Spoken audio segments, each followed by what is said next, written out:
Finally আমি সরস্বতী পুজোর mini blog নিয়ে হাজির। আমার এত লেট হয়ে গেছে, আর সেদিন তো কি পরিমাণে কুয়াশা পড়েছিল তোমরা জানো, আর রোদ্দুর যে উঠেছিল সেটাও কপাল ভালো। আর আমরা পুজো দিয়েছিলাম সোমবার।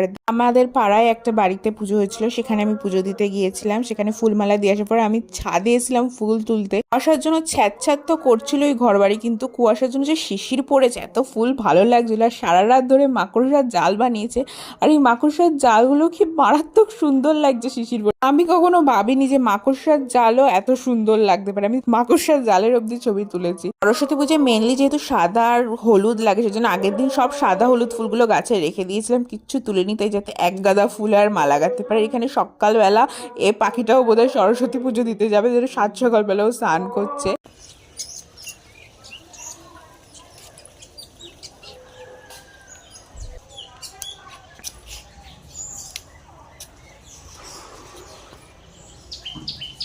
এই জায়গাটার আওয়াজটা শোনানোর জন্য আমি কিছু বকবক করিনি, কারণ আমার হেরে গলার মধ্যে এই পাখির আওয়াজটা শোনা যেত না। আর এই এক ঝুড়ি ফুল আমি তুলেছি ছাদ থেকে, আর তারপরে গেছিলাম অঞ্জলি দিতে। মায়ের চোখ দুটো দেখো, উফ কি মিষ্টি লাগছে মাকে।